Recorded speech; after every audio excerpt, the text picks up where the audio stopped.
I'm waiting to be made a co-host so that I can control the class as I want it. Can you do that for me? Yes, please. I'm trying to communicate it to ICD. Okay. Do we have the procurement students here? Have they joined? Procurement have Yes, joined. some of us are here. They are joining. Okay.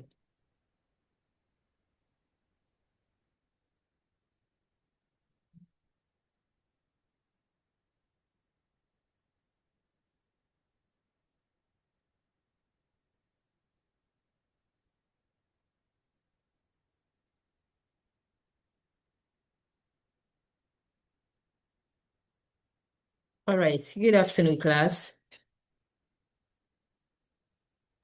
Good afternoon.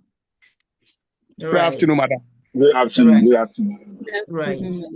Right. Right. So I'm glad to meet you as my students, and we are going to have about 12 teaching.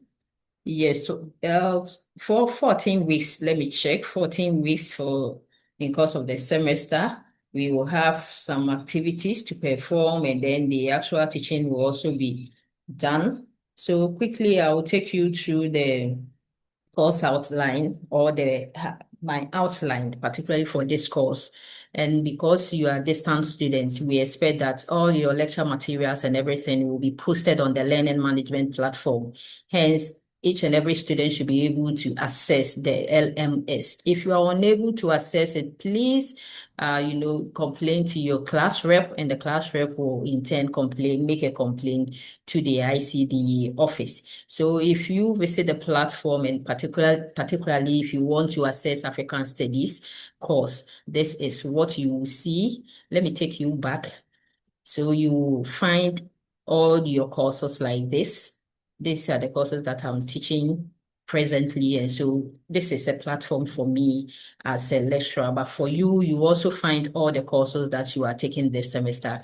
You only click on it, and then it brings you to this page where you find the name of the lecturer and the name of the course. I've given you the introduction, a simple welcome address, and then my course outline. I have the course outline for this particular course. It tries to specify the topics that we will discuss in course of the semester and the activities as well. It has the policy, what you are to observe as a student whilst you are taking this course, and the do's and the don'ts. And then the course, the referencing, the reference list, they are all here if you try to open the course outline, if you download it. Then I have this document. It says group presentation question. In this class, we are going to have two presentations. One will be held online, and the other one will be held face-to-face. So class reps, kindly take note for me. I requested that you give me sales groups from HRM class, and then sales groups from procurement class.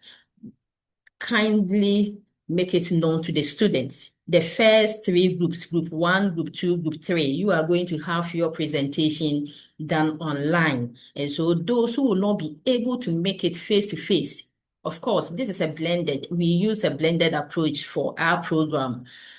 Hence, we expect that even face-to-face, students will come from all across the region to the face-to-face meeting, which is compulsory. That is the reason some of the lecturers, decide to take their assessment or do the assessment during the face-to-face meetings, and the students are complaining. Please bear in mind that we use blended approach. Okay, 70% is held online, and then 30% is done face-to-face. You are obliged to attend all meetings. But for me, because I understand my students, let me say, put it that way. So I'm giving you that preference. Those who think that they cannot make it to the face-to-face, presentation meeting, kindly opt for the online one. And it means that you are to belong to either group 1, group 2, or group 3. So class reps, you are giving me sales groups, group 1, group 2, group 3, group 4, group 5, group 6. Someone said that you already have groups, and you have it up to group 5. for 8 members in those groups. Please, I need 6 groups for this particular course because we are looking at 6 topics, and for every topic, we have to answer questions on those topics. And to answer those questions, these are the questions. Okay, so we want the groups to do that. So group 1, group 2, group 3, those who prefer to do their presentation online, kindly give your names to the class rep, and then class rep do that for me. And then it means that group 4, group 5, group 6, you will be doing your presentation face to face. It doesn't mean that after you finish doing your presentation online, you are exempted from attending face to face class. No, please. I'm begging you, kindly take note of this. Okay, so either face to face or online, all of us, we have our questions here. And for the questions, group 1, your topic is culture and development. Group 2, your topic is moral values. Group 3, your topic is festival. Group 4, your topic is leadership. Group 5, your topic is agri development. And then group 6, your topic is marriage, family, and gender. So if you open this document, let me quickly open it. If you open that document, what it means is that you will find some questions under every topic. And those questions are the guide. You are to use it to develop your presentation slides. And then as a group, you work as a team. As group, you help us to understand those questions. So that is what you will do. My group presentation, let me check, is it here?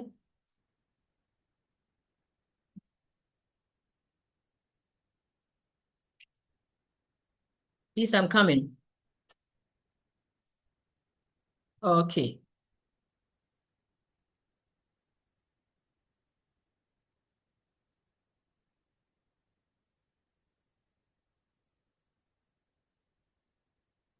I'll stop sharing the LMS page and I'll quickly share the presentation questions, because some students will wait till it is time for them to do the presentation and they'll be asking for the presentation question. So these are the questions for every group. You see that group 1. Please, are you able to see my document? I've shared different documents here. Yes, please. Yes, please. Yes, please. So it says group presentation, 20 points. It means 20 marks. We are working as a group, as a team, and these are the questions. So if you are in group 1, your topic or your question is on culture and development, and it says identify and discuss at least 2 major aspects of your culture that have gone through changes like that. And then when you move to the next one, those in group 2, either you are in HRM class or you are in procurement class. Once you are in group 2, this is your question. And then group 3, you have your question here under African traditional festivals, and then leadership group 4, agri development group 5, and then gender group 6. So that's what I'm talking about. Kindly fresh it and then start working on it. Those who will be presenting online, yes, if you are not many, at least 2 members should lead the group to do the presentation, but all the other members are to also, come around. You are supposed to be around. You are supposed to be there, be present. Other than that, I cannot grade you. The same applies to those who will be presenting during the face-to-face meeting. So please, let's take note of this. And then I have another document here, African Studies Reading Book. So this is your African Studies Manual. Yes, all the information, all the lecture that we are going to have and the discussions that are going to be made, we have printed it out for you. Kindly note it and then read, go through them. Then I have the discussion forum, which I've not put the question there yet, but I will. So the first week, like today, starting today, sharp, we are looking at our first topic on culture and development. And then week 2, we will look at African moral values. Week 3, we will look at African Traditional Festival. Week 4 will be asynchronous or self-study. I'm yet to put a discussion topic there. Whilst that one, it means we are not meeting either face-to-face or online. You will be doing your self-study. And then week 5, that is where we will all come together, and then we will have our group members from group 1, group 2, group 3. You will do your presentation. So those from both class, once you belong to group 1, group 2, group 3, please prepare. And once you opt for online presentation, that's why I've given you that opportunity. If you prefer to do it online because of your work schedule and where you find yourself, it will be very difficult for you to come for the face-to-face meeting. Kindly join online. Don't exempt yourself. Though you will have some members presenting on your behalf, please make sure you are present. Other than that, you will not get the grade. It's good to know. And then week 6, kindly take notes. Week 6, we will have your midterm taken online here, and that is July 26th. So note it down. These ones are hidden from you. It's my page. Okay. And then week 7, we'll give you the opportunity to do your self-study. Week 8, we come back and then we will look at another topic on leadership in Africa. Week 9, we will look at these 2 topics. Group 10, we will meet face-to-face. And then I'm encouraging you to come for the face-to-face meeting. As a unit, ICDE office, we are trying to bring some social activity because your program is distance and you are always having your lectures online. We want to see how best we can bring some social activities, either drink or drink and share something. So while the lecture is going on, at least we will also have fun. We are yet to plan. I'm hoping that we'll be able to plan something. If we are unable, then the subsequent years, we will by all means do something. Then week 11, we will rest, and whilst resting, we will be taking study serious, preparing towards the exams. Week 12, week 13, we will use 2 weeks for the exams. That will be the end of the semester exam. So that is that for African studies. Class reps, please, did you get the instruction, the information that group 1, group 2, group 3, give them the opportunity, those who would want to do their presentation online to opt for group 1, either in group 1, group 2, group 3. Please, is it clear? Yes, please. Thank you very much. So I'll Yes, madam. For this Gabriel from procurement, for the online one, to me, I would suggest we do the presentation face to face, like all of, because now sorry? I'm talking about the presentation, the online, the face to face. I was suggesting that we do all face to face. For our class, we can do face to face for all. No. I know the reason I'm doing this, so it doesn't matter either online or face-to-face, it's presentation. Some people find it very difficult attending the face-to-face class for their presentation. So we have face-to-face presentation and face online presentation in order not for students to come and give me any excuses, because once a student misses any of these activities, the person is going to be in trouble. So no, we have weighed the pros and the cons, and that's why I'm doing that. That is from me, but from other lecturers, probably you might not get it so. But don't suggest that because the students are going to be on you. Some of them will find it difficult to leave their work and come for, especially if it is an assessment and they are unable to come to campus to do it. It will be difficult for them. That's why. All right, so for me, I want to do the best for my students. Thank you. We will still want to experience the online presentation, how it goes, and then the face-to-face presentation. Is there any other question, any clarification, any comments? Other than that, we zoom straight to the reason we are also here. And like I said, the first week, we will want to look at our first topic on culture and development. Let me ask, in the midst of AI, technology is advancing and it keeps advancing, and then you are, of course, in the technology school. Ghana Communication Technology University, HRM with informatics. You want to see technology being integrated in whatever we are doing. And we are here talking about African studies. How did you take it? When you saw it on your timetable, how did you take it? What came to mind? Did you perhaps call a friend and then you started sharing how you are disappointed because African Studies is one of the courses that you are taking? Or perhaps you called one of your predecessors that, can you brief me on this topic? How did you take it? Just be frank. Yeah, I just want to know your perception. Fast. And then let me also put it this way. So are you able to make any connection, looking at the course that you are reading and then bringing in African studies? Does it have any place in what you are doing? Anything in common? Will it even help you at all? Procurement manager, officer, HR officer, manager. How is African Studies going to help in what you are doing or the program that you are studying? The floor is open. Hello, madam. Hello, madam. Please, me, I was confused. So I asked somebody if we are coming to Thank do you. You were RM confused, Ampa. Why? because Frederica. it sounds like RME. Sorry.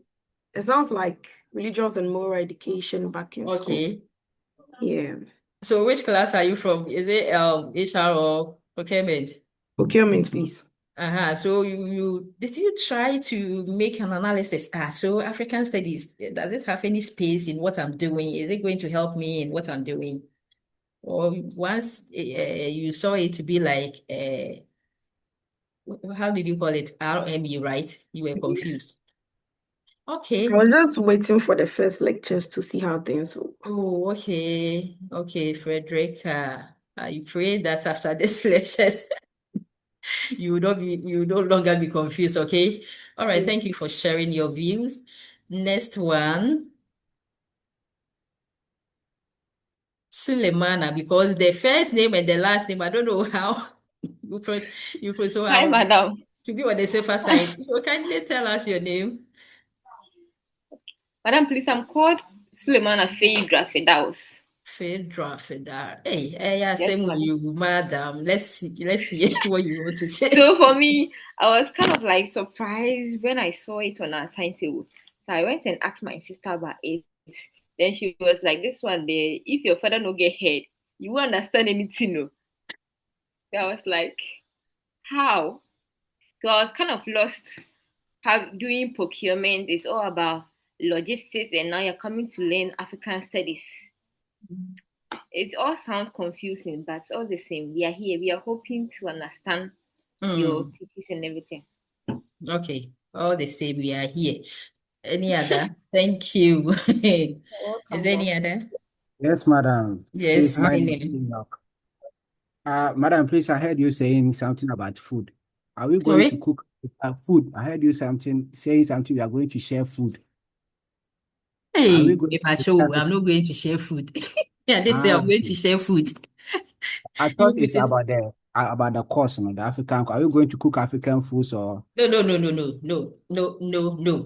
Okay, so I brought that one in because I'm the head of the ICDE and we are planning, okay, to make our Oh, okay. face-to-face meetings exciting. It's not about the African Studies course, but as a Okay. unit, okay, we are planning how best we can make the face-to-face course interesting so that students will be ready and excited to attend it.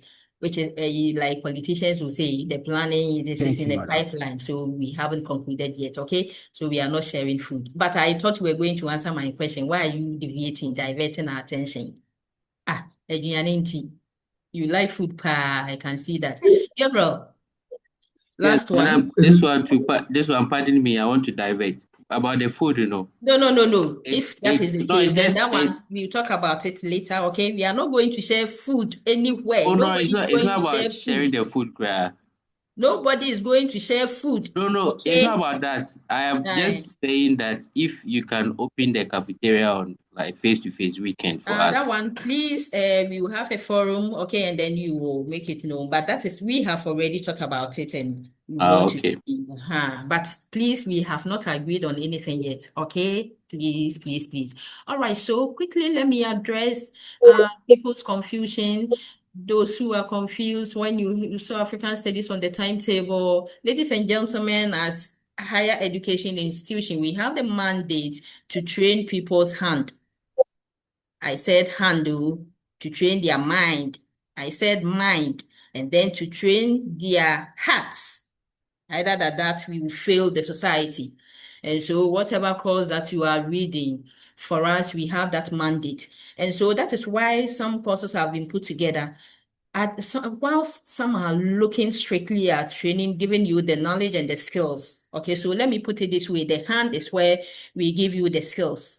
Your hand means we are giving you the skills or training you to have skills. And then your mind, it means we are helping you to acquire knowledge. Okay, and then the heart means we are trying to equip you with the character, shape your attitude, your character. And so all put together, let's call it ASK, acronym ASK.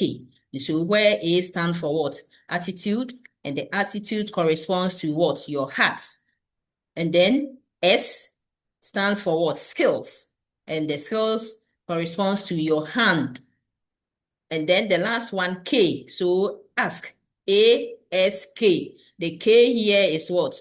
The knowledge, the knowledge that we want you to acquire, which also corresponds to your mind. So in time past, those who did not attend Montessori like myself, you go to school and you realize that it is geared towards giving students or helping them acquire the knowledge and then the skills. Even the skills wasn't all that there. Almost 80% that we do or we try to do in class was to give the students knowledge. So your teacher takes time to write notes on the blackboard. Those days we were using blackboard, and then you copy it and then you come and memorize it because you want to acquire the knowledge. But things are changing, right? Those who are attending Montessori, you realize that the skills, they are training their hands. They even sometimes give them problem activity to solve. And in this case, they will be asked to go to Mokola market or shopping mall, or they give them series of activities, meaning that they've realized that it is good for us to train students to, acquire certain skills. And in doing that, you look at their hands. Okay. But what we are failing to do is the attitude, the heart, where we train people to have the right attitude or have the right character. So you realize that people are very knowledgeable in their area of specialization. If the person is a procurement manager or procurement officer, or the HR officer or HR manager, yes, the person is a first class, student, and he's doing well, knowledgeable, he's very knowledgeable and skillful. But when it comes to the attitude, it is nil. The attitude here is the character, the heart, the emotions, people's emotion. How do we train people so that we are able to touch their heart, so that they will be empathetic? Okay, there will be all the values. We are going to discuss those values. Those values help to shape people's character, their attitude. And for every higher education institution, if we fail to do that, then people will only be knowledgeable and skillful, but then they will use it negatively and it will affect the society negatively, as we see now. Why is it that some people are put in some positions, okay, because they are skillful, they have the certificate, they have the knowledge, but then their subine, their attitude, their character is very poor, very bad. Hence, when you talk about integrity, kindness, chastity, and all those kind of things, it's neither here nor there. So the person is HR manager, and of course, if he wants to employ someone, then meet me in a hotel, especially if you're a lady and you need that job. A lot of people are competing for it. So if you really need it, then meet me in a hotel. Poor attitude, bad attitude. Okay, people do their work anyhow, though they are very skillful, they do have the knowledge, but the attitude here, I'm talking about the character, the values, those that with diligence. People do work anyhow, they do things anyhow, and so on and so forth. So someone who has been put in a position and is skillful and knowledgeable, like I said, because the person lacks the character, the right attitude, the person, messes up. He leaves the office, especially if it's a political appointment. Once the person leaves the office, then accountability becomes a problem. Accounting for money, accounting for funds becomes a problem because it happens that some funds or some monies have been mismanaged. A procurement officer on paper, because he's knowledgeable and skillful, is able to put all the items on paper nicely. But when he goes to buy and then he corner with the seller, so the buyer and the seller, the buyer who is the procurement officer and the seller who is the businesswoman, instead of the item, costing, let's say 200 Ghana cedis, then the person will ask, how much do I put down? They say the actual price is how much? 200. Oh, add two zeros, or 3 zeros. So the 200 tends to be 2,000 or 20,000 or 200,000. Madam, so you know all the. Excuse me, class rep, anyone who is hosting kindly, who is as well a co-host, please mute anyone who tries to, disrupt us. Okay, so what I'm saying is that, so this example I'm giving, a procurement officer, going to buy those kind of items, using his skills and his knowledge, will be able to beat the company.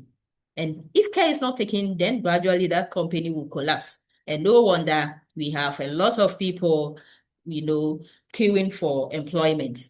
So if every higher education institution, not only higher education institution, that's why our, you said religious and morals, right? We begin it, or we start it right from the basic level. If we are not able to touch people's hearts, if you are not able to train people to have the right attitude, the idea is that they will mess up because they have the skills and they have the knowledge, and instead of them to use it positively, they will end up using it negatively. Therefore, African studies is one of the courses because we will look at where we are coming from, our values, and so on and so forth. We will want to, yes, look at how what we believe in as Africans. Other than that, apart from the knowledge and the skills that we acquire, technology is also advancing and a lot of things are coming in. If we are not careful and we do not, teach our students to, this one is not teaching you, but we just want to create the awareness for you to be aware that you are still an African. So technology cannot take what you are from you because that is our identity. Other than that, then they will say, oh, modernization. So a man and a man should be allowed to marry. A woman and a woman should be allowed to marry because of what? Because of modernity. Because of what? Civilization. We call this civilization. No, no, no. So all those courses put together, all those courses put together will help us achieve this mandate. And the last thing I want to say is that it is a university requirement course. Why do you think they've made it a requirement? Meaning that if you pass all your subjects and you fail any of these soft courses, like African studies, like moral and ethics, like com skills, all those soft courses, if you fail any one of them, you'll not be able to graduate. So the tech has mandated that your course per your program, African studies should be one of them, and you should pass it before you are able to graduate or get your certificate. So if you dislike it, that's fine, but make sure you pass the course so that you'll be able to graduate. But I don't want you to take it as a course because we are here to learn a lot of things. I don't know if I've answered your question, but if I haven't, as we move on and we are taking the courses, topics one by one, by all means, your questions will be addressed. Thank you very much. Can I go on? Thank you very much. All right. So what is our mission here? What do we want to achieve this afternoon? It is still raining. By the end of this session, students are expected to define, you should be able to define the concept of culture from an African perspective and its importance in your society. We are Africans. AI or no AI, fourth or fifth industrial revolution, technology or no technology advancement, modernity, urbanization, migration, and all media, social media, and the internet will not take away from us who we are as people, and hence cultural development. So after this session, you should be able to have an idea about what the concept of culture is from an African perspective, not from European perspective, not from the any other perspective, American perspective, but from African perspective. That is why the course is named African Studies. You should be able to identify and explain the elements and the characteristics of culture, giving examples from your society or your locality. Mention and discuss the importance and the factors that bring about changes to African cultures. We know our culture is changing massively with the help of what? Technology advancement. If I say technology advancement, it is very broad. That is where the AI and the social media and all those things are coming in.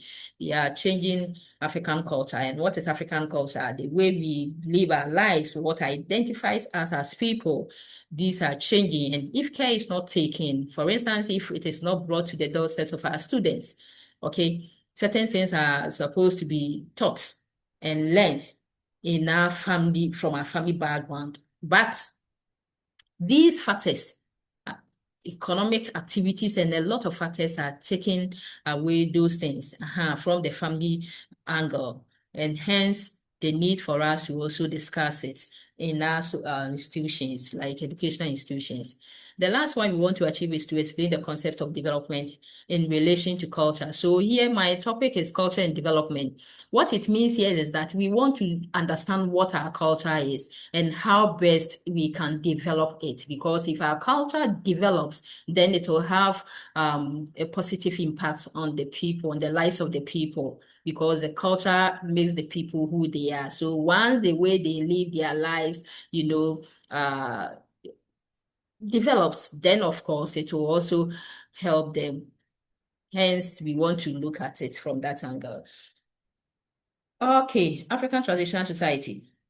If I say traditional society, then it means that in time past, because we are no longer in the traditional society, right? We are in the modern society, contemporary society, the AI, the Gen Zs. The Gen Zs are there. Some of them, we are not part of the Gen Zs. The only thing is that we are witnessing them, what they are doing. But because we have also come to meet that era, we don't say that we belong to the traditional society. But if I say traditional society, then I mean what makes us unique in the true African, our society. And in our society, yes, we have a way of doing things, how we bring up our children, how we set rules, okay, that's, guide our behavior, and how we even go about our economic activities, which happens to be agriculture. In time past, it happens to be hunting. If you talk about agriculture, hunting, gathering of fruit, and all those things come in. Those things have not changed. What have changed is that the way we do it, like agriculture, it has been with us since time immemorial, and because things are changing, it is also advancing, right? But the way we do things as Africans, that's the way the music that we play, okay, the instrument that we play, the music that we use when we have gatherings, and how we go about the addressing the food that we eat, our social activities are so unique that we do not learn these things when you attend university or you attend school. You only learn it from the family that you are born into. And so how you should behave, how one should behave, all those things we learn it from the people we come to meet. And once you meet those group of people, per the language that they use, which is also their culture and the way they dress and how they do all sorts of things, is part of their culture. which we don't go through any formal education, or we don't use any syllabus or to learn these things. It is just clearly stated. It is an outline which has been handed down from one generation to another generation. And for our generation, we have also come to meet it. And there is a need for us to keep it so that we can also, give it to transfer it to the next generation. But of course, the second point is saying that if we really want to, we have diverse cultures. But these diverse cultures and with their own characteristics and our own way of doing things, we still share a lot of things together. That is why we are called Africans. Though we have the diversity of cultures, the behaviors and the things we do, there are a lot of things we do in common, and that makes us who we are as Africans. What we want to say is that what we have inherited in time past should be kept, should be managed well, so that we give it to the next, we transfer it to the next generation. And also, whatever we have also received and whatever is happening today shouldn't change it. If there will be a change, then that change should be called development. That change should be positive.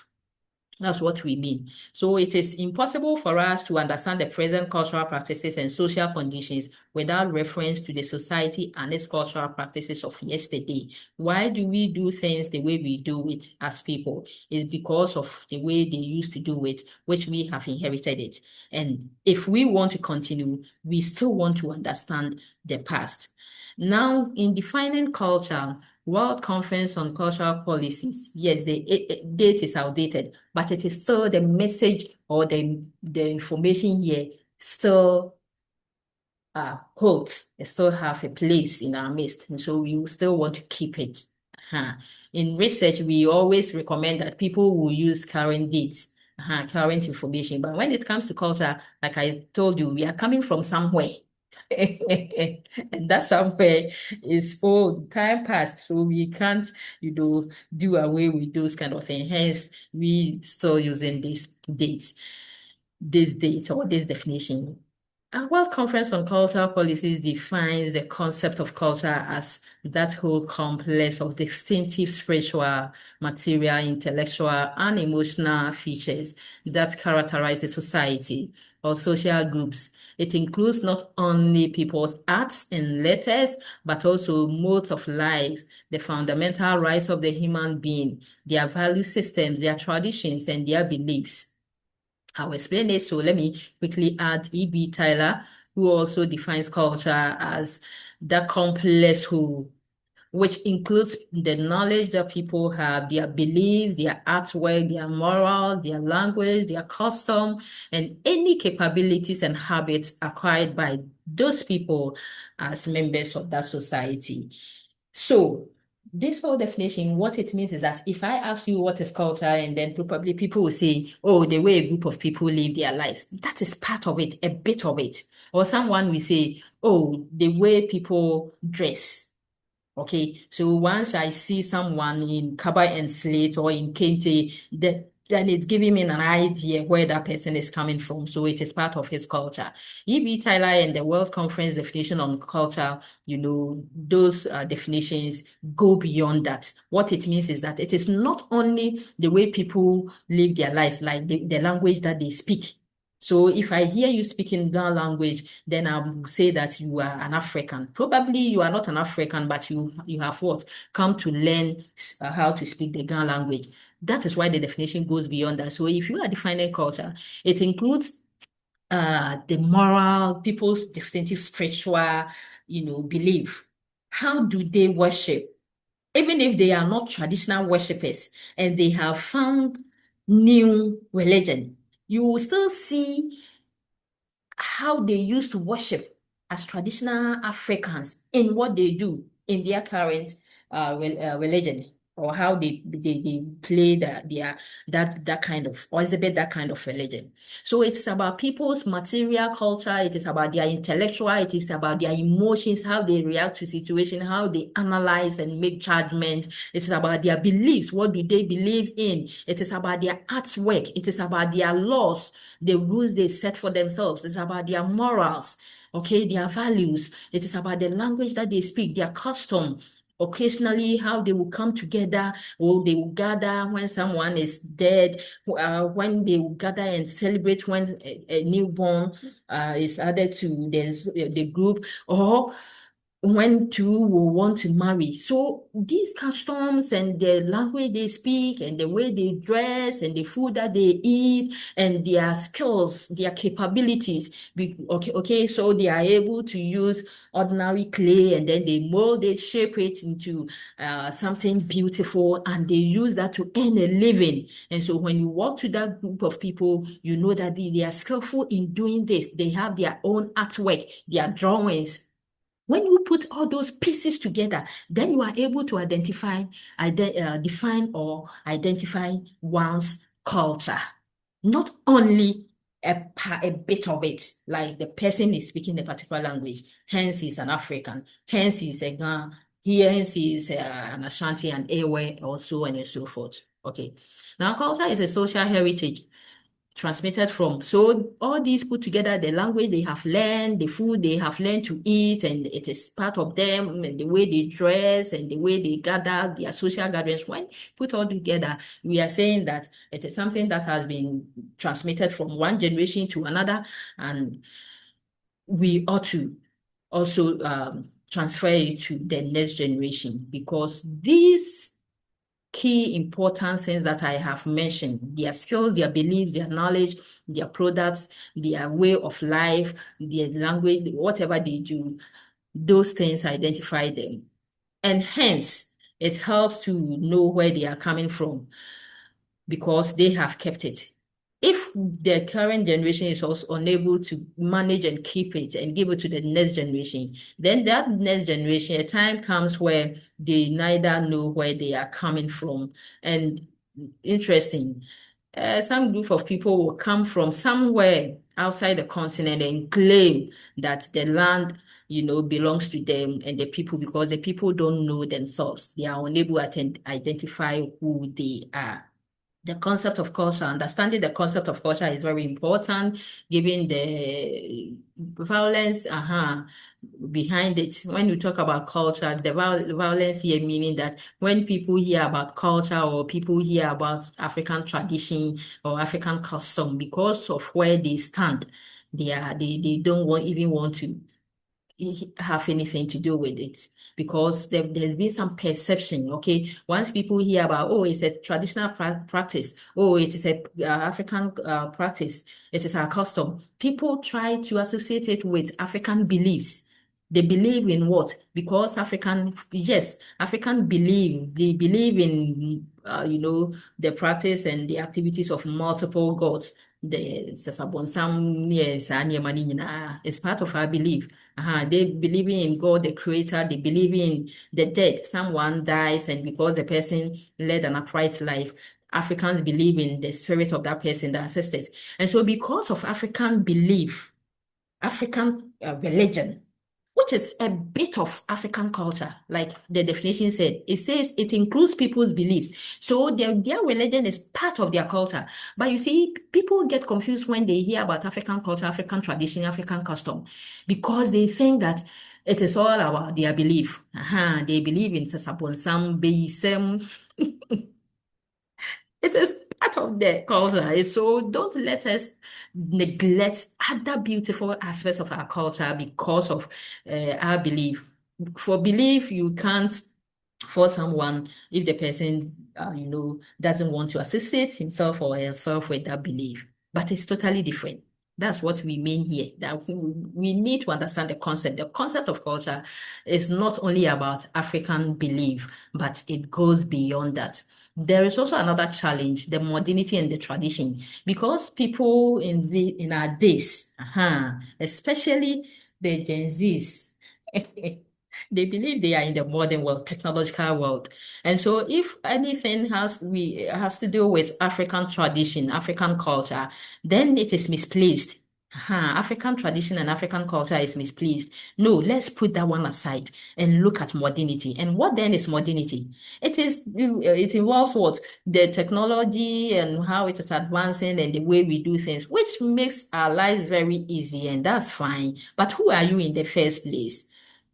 Your color, your belief, your judgment even can betray you as an African, though you will still want to say that you are a modern person and you don't want to have anything to do with African tradition, African culture, African custom. There's something still about you that will still betray you. For instance, if there is an accident right now and we have two witnesses, by all means, one will say that, oh, it was caused by witches and wizards from the driver's hometown or his family. And then the other person will probably say that, oh, I think the accident was caused by brake failure or something. There's always a judgment where we try to, showcase that we are Africans. That one we cannot deny that. Of course, the one who says he is modernized and does not want to have anything to do with tradition and so on and so forth. Let the person get to a point. The person gets to a point where for instance, the person is sick, seriously sick or ill, and then he visits or she visits the doctor, and they do all their diagnosis, use all the medical terms, and then they tell him, no, this one, it is not medical problem. You ought to find solution elsewhere. Where elsewhere means what? As African as that person is, and as sick as vulnerable as you are, even though you do not accept the use of herbal medicine, you are dying, and so you comply. Or when your people say, oh, we are taking you to see a herbalist somewhere, you comply, and your modernity and all those ideas will be put aside. Okay. Or you say that, oh, okay, so spirituality has no place. Africans, they like being associating or analyzing issues in connection with spirituality, and I don't believe in that. But it gets to a point where that spirituality that we don't believe in comes in. It's either the person is not using the traditional way, or the person is using another way, and that other way, it is still boils down to what people haven't believed that if you have challenges in this physical world, then there is another world which is called the spiritual world, and Africans, we believe in that. Do we get it? All right. So modernity and tradition or culture shouldn't be at each other's neck. There shouldn't be any conflict between them. They are part of what we do as Africans. Culture is the main factor for human existence. What it means is that culture is the main factor that permits people to live together as a society. Is it true? We live together because we share a lot of things in common, food that we eat, language that we speak. That is why we are able to socialize. And so if culture and the food and all those elements are part of our culture, then of course it's one of the factors that permit us to live together as human. We understand ourselves on a certain grounds because we have certain things in common. And so that also helps us to understand that, yes, we are Africans. Then every culture has its dignity and value, which must be respected. Yes. So because we are Africans and we have our unique culture and we have diverse culture, okay, we have diverse culture. What it means is that if one belongs to another group, another person also belongs to another group, each and every one must be respected based on where we are coming from. What we mean here is that the fact that you are from a particular background, a tribe, and you speak a certain language, a particular language, and you dress the way you dress, and you eat your own local foods, and you behave in your own way because you are from that group or from that tribe. The same way you want to be respected, you also ought to respect others. And so if you are HR manager or procurement manager, by all means, we come across people, we work with people from different backgrounds. And background here means that they have their own cultures, they have the way they behave, they have the way they do things, and so on and so forth. So having understood the concept of culture from African studies, we ought to be able to embrace each and every one, no matter their background. Okay. So because every culture is unique and every culture must be respected. So the same way one does not want others to, disrespect him or her because of his background. We ought not to do same to others. And learning culture, learning African studies and knowing about culture also will help us as people in our working environment or wherever we find ourselves, because we are able to understand, oh, this person is dressing the way he dresses, or he does things the way he does, or she does it. It's because of his background. From that culture, that is how they do things. So you are at peace. You don't always expect that people should behave like you behave, the way you behave, or people should do things like you do things. Either than that, there's going to be conflict. So if you understand it from that perspective, it makes it very peaceful for us to live with others. You say that culture is an artifact. If I say culture, for now, I believe you understand it, that it goes beyond the dress, the costume, it goes beyond the language we speak, it goes beyond how we act, it goes beyond a lot of things. It entails a lot. So what we are saying is that culture is an artifact. Whatever is said about culture is an artifact and humanly made, meaning that though we were born in a particular group, into a particular family, we were born in into a particular family and they have their background, they are a particular group of people, they speak their language, they eat their native food, they dress the way they dress and do things. That culture, whatever we have come to meet, our people inherited it and they have transmitted it to another generation. And another generation has inherited, and we want to transmit it to another generation. So we are transferring it. It is not like the blood flowing in you. Okay, so if something is not going on well because of that particular culture, that culture is taking people's life, that practice, that culture, they have a practice that, takes people's life early. They have a practice that, disposition people. Please, it is not blood flowing through us. We have every right to say stop, or we don't want to continue with this practice, which is part of our culture, because it is not blood flowing through us. And yeah, no, it doesn't give us. Do you get it? That's what we mean here. So it is humanly made. People made it per the way they live their lives.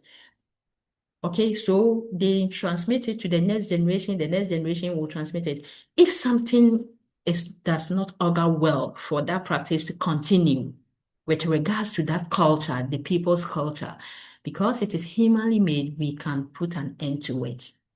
And some of them that we can talk about is the FGM, female genital mutilation. Okay, so this is a case where they remove the genital part of a woman, and if you analyze it, the psychological, the emotional, the physical, stress that the victim goes through.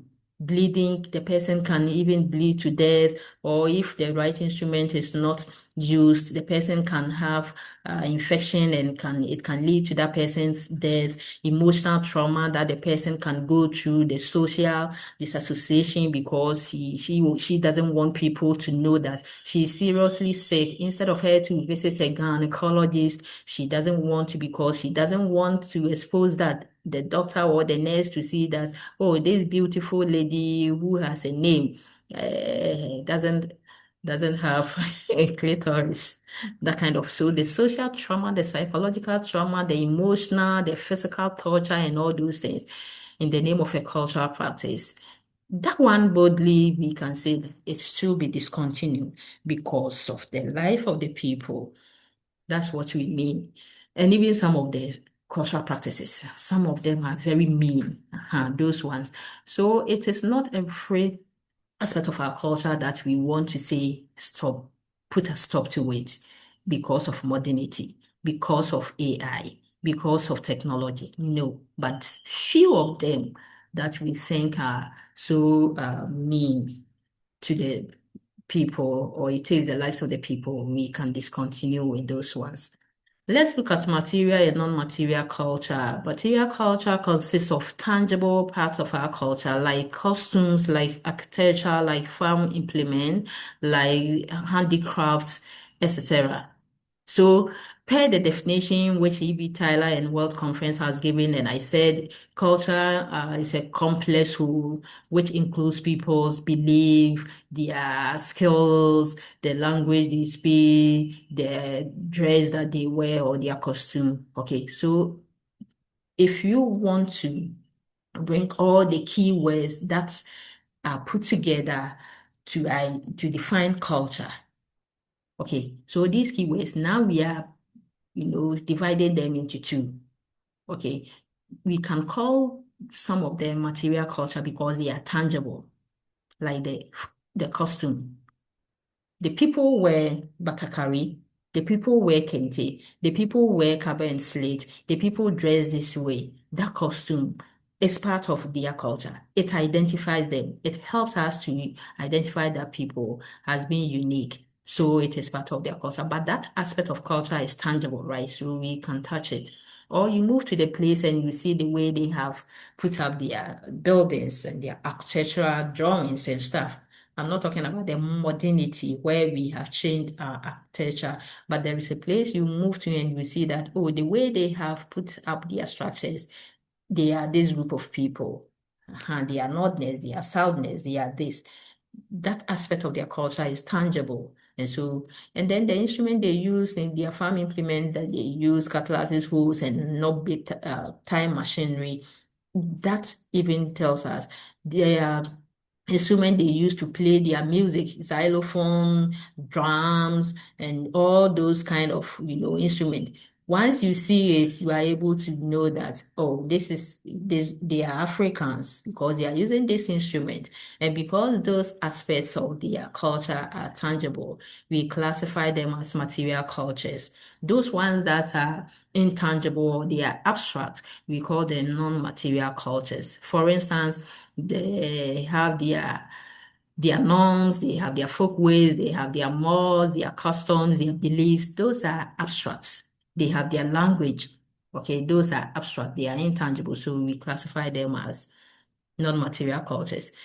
Then there's this one called outmoded culture. Some groups of people in Africa can be labeled as prejudiced and a loss of faith in oneself. For these people, any artifacts, belief, feeling, or practice that is distinctively African or non-Western is deemed to be misplaced and outmoded. Yes, we have some Africans like that because they are able to speak Queen's language. They speak English language. So whatever has to do with African practice, African belief, African way of life, is misplaced.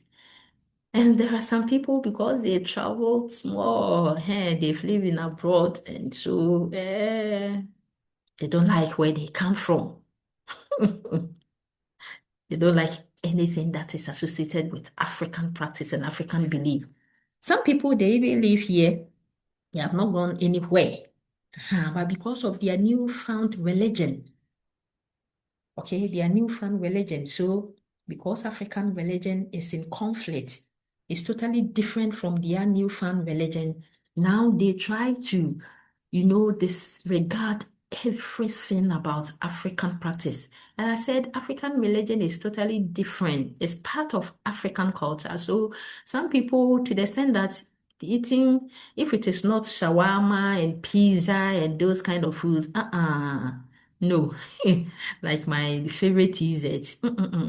Like my favorite fufu. No, no, no, no, no. These are local. These are African delicacies. They don't want to be, some even because of being prejudiced about towards African way of life and African things, though they are Africans, their skin color betrays them, their judgments will betrays them. One day, a condition or a situation will even betray them, but they still want to believe that they are not African. So for some people, they go to the extent of changing their skin color by bleaching. Some even dye their hair, change their accent. Well, Kasa, like Queen's language, because they don't want to be identified as Africans. Why would they do that? It's because certain African practices that they know sometimes they don't even know much of these practices, but few of them, like I said, FGM, they've watched some documentary and they've seen how people are being handled going through that practice, or even widowhood rights. Someone, they see that in her movies. African movies, someone husband dies and then they bath the corpse and they want the widow to drink to justify that she has no hand in the husband's death, and then they shave the hair, okay, put that lady in a room for some days and those kind of things. People watch those African drama and African movies and then they become pissed off. They are against how these things are done. So now they just take it as whatever has to do with African way of life is outmoded. It's neither here nor there. But please and please again, from this class or after this discussion, let us know that those practices are part of African culture. And because culture is humanly made, if a practice does not, or let me say, if a practice shortens the lives of the people, it doesn't develop the lives of the people, then we can, stop practicing it. But the topic here, culture and development here, means that we want you to understand African culture, and then now we bring our skills and our knowledge to see how it improves or to make it, develop. All right. Any question? I'll pause here, and then if you have any question, I'll address them before I move on. We have to finish. We have to finish today, the first lecture. 15 slides. Yeah, on slide 7. Any question? Should I go on? Are we together? Yes, we are together. Oh, okay. Online class. If care is not taken, it's only your device and your device showing and your name. Okay, so because you have joined, your name is showing that you are online. But if care is not taken, you will not pay attention. Either you are Madam, watching. we are together, okay. Madam, we are active. We are here.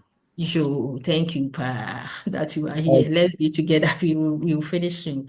Okay, so now Okay. we want to look at the elements of culture, the components of African culture, which E.B. Tyler and the others have used to define culture. And then moving on, I've explained that we can categorize those elements into material, tangible elements, and then others non-material, and those are the intangible elements. So here we want to look at the intangible ones, the non-material elements, those ones that are abstract. Okay, those are few. We want to look at few. So the elements of culture are the components of culture, and culture is composed of material and non-material elements. Culture is composed of norms. So the non-material elements, some of them are the norms, the folkways, the mores.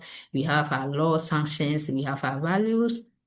We have our symbols, the language, general knowledge, religious beliefs, food preferences, and even the food preferences, because the food is tangible. So that one will belong to the material element, right? But the preference of food, I have a preference of this food because I am from this group, and that is our native food. So we have our preference of food.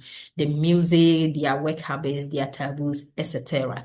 Those are the non-material elements, and these are the few we want to look at. What are the norms? Norms are social and cultural rules that specify appropriate and inappropriate behaviors of a particular group of people in a given situation. For every group to strive well, live well, okay, live at peace with one another, each other, there should be rules. And so for Africans, we have our rules, we have our cultural or social rules.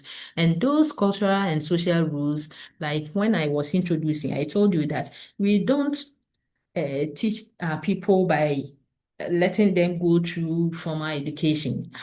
Once you are born into the group, you are taught and you learn them from your peers, from your relatives, from the family members. So the norms are the rules that have been specified, okay? It includes the appropriate and inappropriate. It says that it's appropriate to show respect, it's appropriate to greet one another, it's appropriate to live at peace with people, it's appropriate to, help, show kindness, those kind of things. It is inappropriate to rape or sleep with someone's wife. It is inappropriate to steal someone's item. It is inappropriate to show disrespect. Those do's and don'ts, how do we learn them? You don't know, have to go through any formal education. You are born into the group. They start teaching you your language, the language that you learn, and through the language they teach you the do's and the don'ts. So at that early stage, each and everyone is involved. Parents, siblings, cousins, uncles, grandparents, and the family members, and even the entire community, they get involved in training people to know about the do's and don'ts so that you will not, go against those rules, right? Now, we have also different other ways of doing that. How do we do it? Through what medium? Sometimes they will give you an activity, okay, a task to perform. If you want to teach the child how to be diligent, then they give the child that house work to do, meaning that you ought to be diligent. You ought not to, do things anyhow. You ought to do things right. So when they give you activities, then they will be supervising you, monitoring you so that you do it well, you do the right thing. If you, as a child or children in their daily lives and activities, if someone gives something to the child, not even someone at home, because they want to teach the child that the do's is that you ought to be kind to one another. So, and then show gratitude. So if the child is given something, then the parent or whoever, that adult is expecting the child to say thank you because they want to teach you the do's and the don'ts. If you don't say it, then they will, try to bring it to the attention of the child that what do you say? Say thank you. If someone gives you something, say thank you. If you need something, say please, can I have it? If you are talking to someone, because they want to teach that person, that individual, how to show respect, there are a lot of things that we take time to teach them. So the norms specify the appropriate behaviors as well as inappropriate behaviors. And we don't just specify them like it is written down, but then we act on it. We act on it. And that is where the problem is coming from. In nowadays, people are not home, parents are not around to, teach their children and then to act or to supervise and make sure that what they are telling them, they are watching them do it. That is becoming a challenge. But whatever, we still want to discuss this further when we move to the next topic, which is on morals. But here, when you talk about the norms, we can also classify them into two. We have the folkways and the mores. The folkways, all these are rules that specify appropriate and inappropriate behaviors. Don't forget that I said in a given situation, because in some societies, if they say it is appropriate it is inappropriate for someone to have a sexual intercourse with a blood relative. In some societies, they say it is appropriate. For instance, in some societies, if a man is married to a woman and the woman dies, the woman's family can decide, because of their custom, can decide that, oh, we will give a sister of the dead woman to be married to the man. Okay. In some societies, still in Africa, because we have diverse cultures, others will say, no, no, no, no, that is inappropriate. That is inappropriate. So it depends on the society that the person is coming from for these rules, but we have a lot of them in common. Now, when these rules have been categorized into two, then we have the folkways. These are the ordinary conventions, right? And it just guides people's behavior in their everyday life. If one violates such rules, the person will not be punished severely. Folkways are customary ways and ordinary conventions that guide people's behavior in in everyday life and their violation calls for just ridicule, laughter, or gossip. It means you don't receive severe punishment. But for most, they are the norms that must be sustained to ensure the stability and continuity of a group or society. Hence, their violation draws a strong reaction from the group or the society. So for those two are still rules specifying appropriate and inappropriate behaviors. But for folk waste, if one violates it, you only receive ridicule or people will only laugh at you.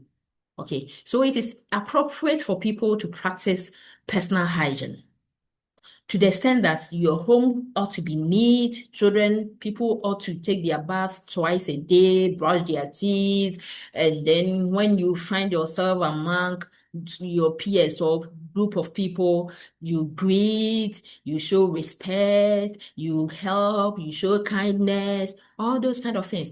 If one decides that he is not doing it and violates these things, you can't just put the person in prison. What society does is that they will only ridicule that person or laugh at that person or gossip about that person. For instance, it is appropriate to practice personal hygiene. So parents will act on it, will want to see their children taking their bath morning and evening. Okay, strictly parents who are very strict and they are very strict, responsible, they want to ensure that. And for the boys, especially the teenage boys, they will go and play football and they will come back and they will only wash their feet. And some of them will wash their legs and then they will use water to just massage their hair. They will go and sleep, trying to deceive their parents. And if you have a strict mother, she will still want to sense from your armpit whether you're taking your full bath. Either that they will pour water on you whilst you are in bed and wake you in the middle of the night to go and take your bath. Because it's a folk way, it is a norm that you do that. Violating it will call for what? Ridicule, laughter, or gossip. So that person who doesn't, brush his teeth or her teeth, and the parents are also adamant they don't care, people will start gossiping about such people. Ah, that gentleman, oh, that lady, she smells bad. Her mouth, she has body odor. She has mouth odor. Do you get it? People will ridicule you. You find yourself among a group of people and you want to, speak to people and they are withdrawing themselves from you. That one, it is not family witches and wizards. It's about having violated certain things, right? So in African society, we have our norms, and to make sure that people adhere to them, we act on it. Parents will act on it. What we are losing touch of is the fact that now, because of economic activities, parents are not there to act on certain things. For instance, talking about hygiene, they make sure children are given the household jobs. When you finish eating, you will wash your plate. Not only you, if you're a girl child, you have your roles to play. If you're a male child, you have your roles to play. And then you sweep your room, you tidy up your compound and for them to know that you are doing a diligent work. That is where we are coming in. Diligence. Okay, they supervise it. Your mother will come and check the bowls that you've washed. If you didn't wash it well, they will ask you to wash it again. And imagine asking a child, your boy or your girl, to wash bowls over and over 2 times. The next time, won't he pay attention and do it well? By all means, he will do it well. He wants to do it well. But in a case where, for where the house help is taking care of these things, and so what actually does the child, do for you to even supervise? Are the parents even there to supervise? And so this person, well, we feed him with knowledge and skills. The attitude, there's something lacking called diligence. And so this person becomes a procurement officer, management, HR officer, and things are done anyhow. There's no diligence. So at the end of the day, mess up. Those who are contracted, now that it is raining, those who have been given government contract to, construct roads, go and see. Contract has been given, the person has been paid. Let the rain comes down and then it washes everything. Diligence. People are only using their skills and knowledge anyhow without adding character, without adding attitude. And for us to set norms and those kind of rules, we act on it to make sure that things are done rightly. One of example is the folklore is where in social gatherings, if someone is bereaved, it is assumed or accepted that you put on your black or red attire. Other than that, people will gossip about you, but because of modernity and other factors, certain things are changing. A case where people will want to tidy up your compound, another person household B is tidying up the compound. So imagine we have about 10 buildings, okay, on a particular place at a particular place, and that society, everybody is doing it right. I don't think it will rain and gutters will get choked because people will go and pour their garbage anywhere and then it gets choked. And then the water gets back to our houses, flooding our houses, and we are calling on another person. We have neglected certain things, and these are part of our cultural practices, okay, our way of doing things. Then the most are the norms that must be sustained.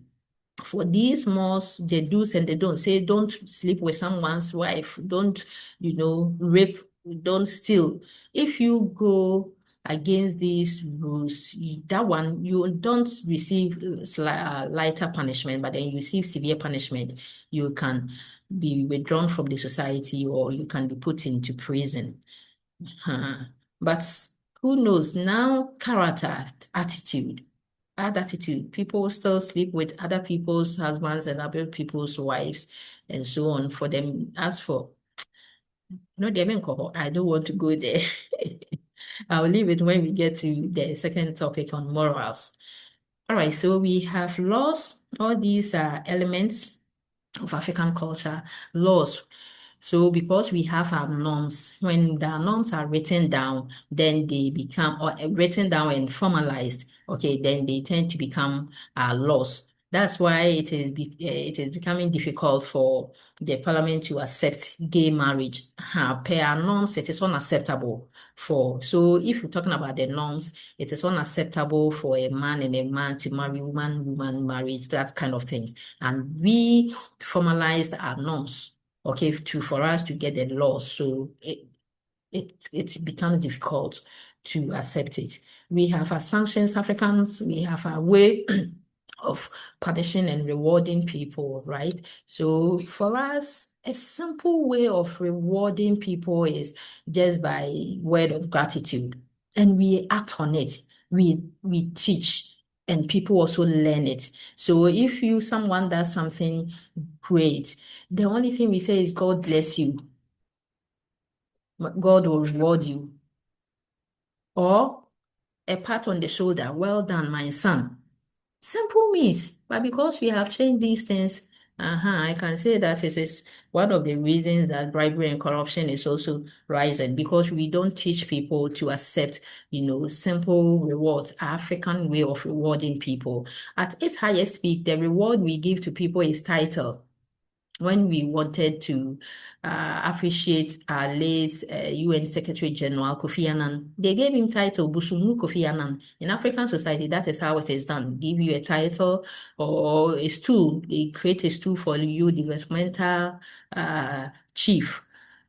We have neglected all these things and we are making our lives very complicated, right? And then the penalties, sanctions, the way we punish people for us is very severe, depending on the degree of the offense. So if you are found raping someone or to have raped someone, it is very serious offense that they can even, kill you or bury you alive. If you sleep with someone's wife and you are caught, they can castrate you. Castrating you means that they will remove your scrotum. So we have serious way of punishing people. And I think when we watch African movies and dramas and we see the way they used to punish people, then you think Africans are very wicked, very wicked. But those kind of punishments and those kind of things put people in the right place. People were afraid because it served as a social control. Like if care is not taken, they will take off your fingers. Those were very wicked, though, Charlie. But that one, yeah, no, no, no, no. I don't subscribe to it. But then Africans have different wicked ways. But like I said, there are certain factors. We have institutions now in place, and those institutions will not allow individuals to go through those kind of punishment. But what I will want to recommend is the way we reward people. Let's look at these simple ways of rewarding people, saying thank you, teaching our children, and not giving them bribes like parents have started doing. Young girl, you want your child to eat and you want to bribe the girl. And what they have started doing, I read someone has graduated from SHS. Parents have bought the person. What car? One of my cars. A Honda CRV, bringing those kind of competitions and stuff into the society. Simple reward is thank you, my child, you live long, God bless you. And so people who have been taught and have been trained not to take any kind of tangible rewards when they act nicely, such people grow up, okay, such people, they grow up, they are acting, they are rendering services. You walk to their office, they are working, they render services. And even if you want to appreciate them, they will never take it because they were not taught to do that. You say, I'm doing my work. I don't need those kind of things. But some people, because bribe, yeah, bribing if in everything has to receive tangible reward. So if they are even working and they will be paid monthly salary and they work for you, they still want you to give them something. Bribery and corruption here and there. Bad. Let's take a look back at how we reward people as Africans, make our lives very simple and not complicated. Then we have our values. All these are elements of culture, right? So these are social and customary shared ideas about what is right, desirable, correct, good, which members of society are to uphold. Desirable, what is right? What is desirable? What is correct? What is good? What is right? Breathe, show respect, show kindness, be generous, be responsible, responsible towards others, responsible towards the things of our own society, our nation, our country, our values. And then the values, it comes from where? The family level, the family background. They have the values and they ensure that people are doing what is right, what is acceptable, cautioning people, punishing people when they violate those kind of things. But no, no, no, no, no. Everything is messed up. Language is the foundation of every culture. It has sometimes been described as the soul of a culture and a vehicle of culture. What it means is that before you learn the do's and the don'ts, the sanctions, knowing about our values, don't do this, it is through the language. So once you are born to the family, what you learn first about your culture is the language. An aspect of your culture that you learn first is the language. So they start teaching you, giving you symbol, making gestures, okay, meaning if I do this, come. If I say this, go. If I do this, sit down. That kind of, so through symbols, we learn our language, and the language leads us to learn other aspects of our culture. Now, what are the characteristics of culture? How does it behave? All cultures, not only African culture, have at least 5 features in common. It is learned, it is based on symbols, it is shared, it is patterned or integrated, and usually adaptive. Culture is learned, meaning that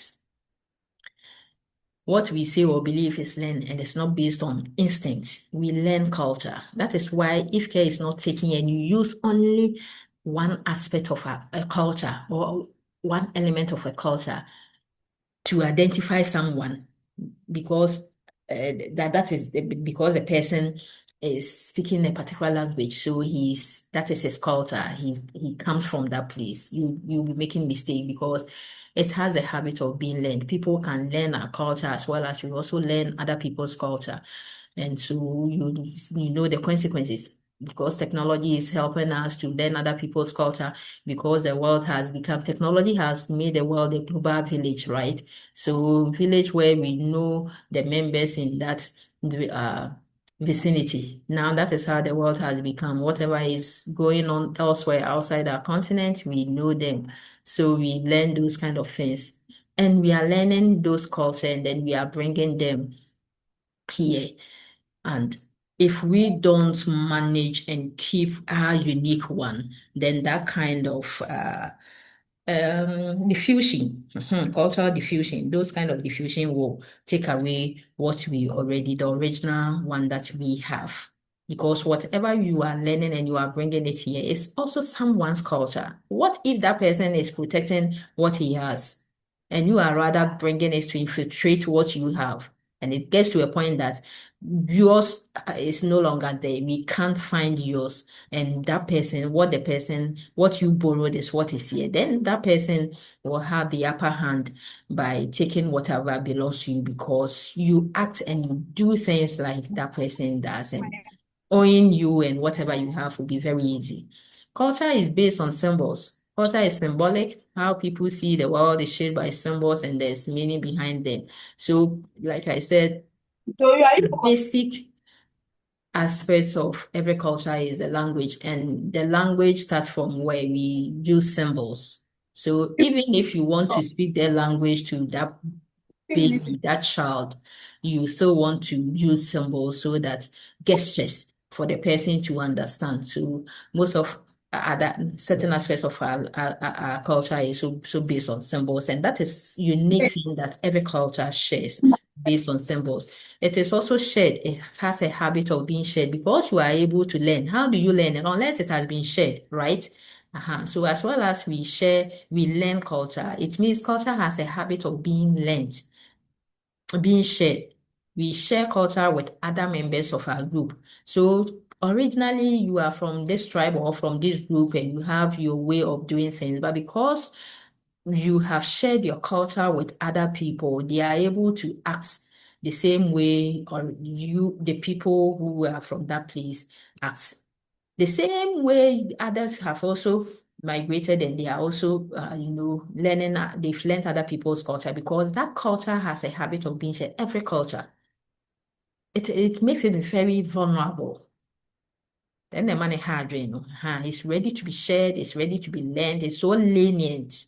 It makes it vulnerable so that if care is not taken, then we will infiltrate other cultures and then we will not be able to see our own culture. Culture is patterned and integrated. That is, one aspect of culture reflects other aspects, which they all fit into a pattern as a whole. So culture has different elements. And for you to understand a particular culture, you have to understand all those elements put together.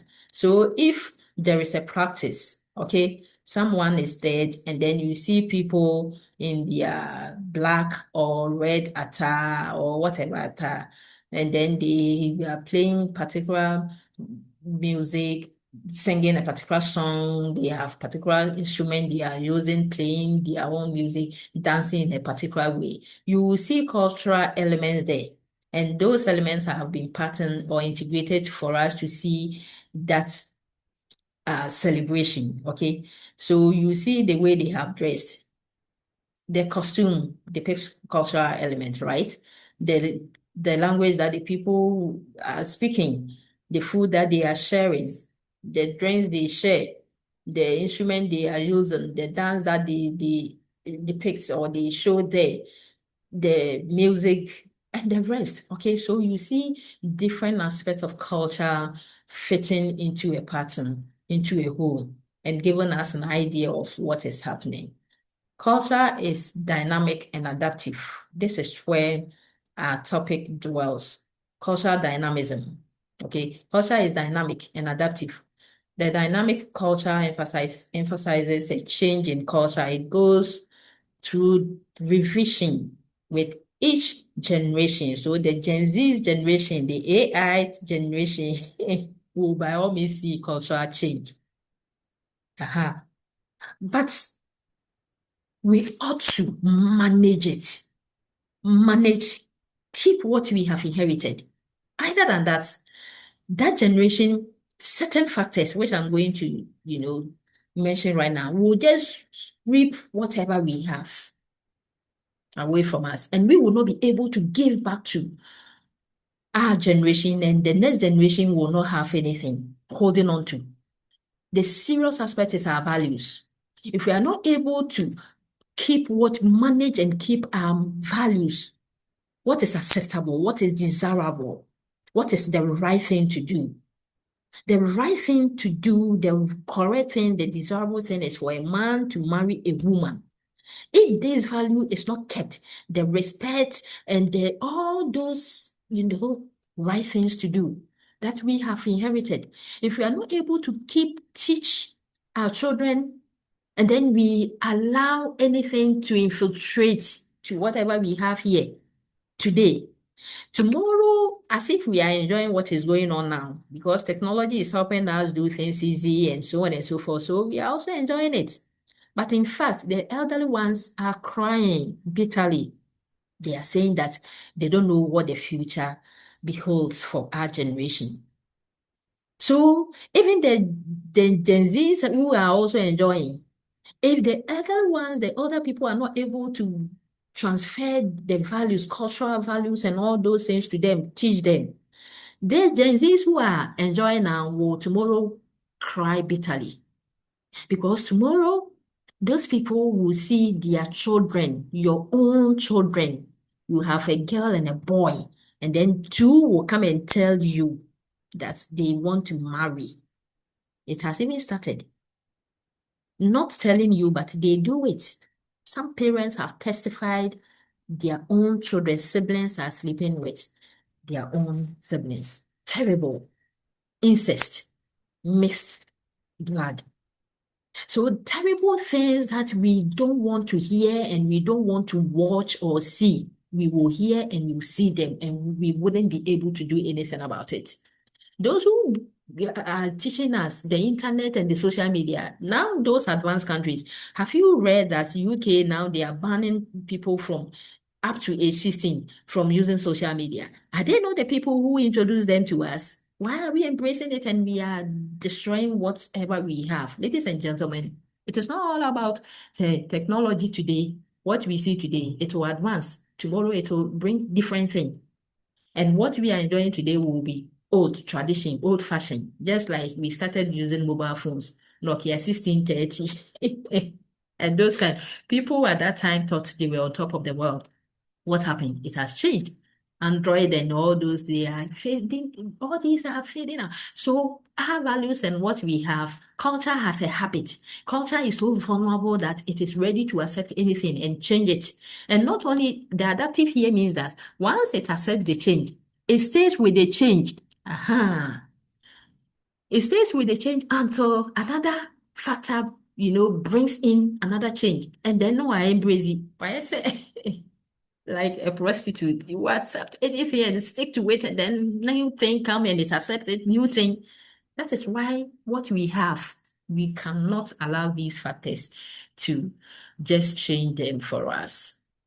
Okay, so these changes are influenced by internal factors. Our culture has a habit of changing and staying or adapting to that change. And the factors that bring the changes are what?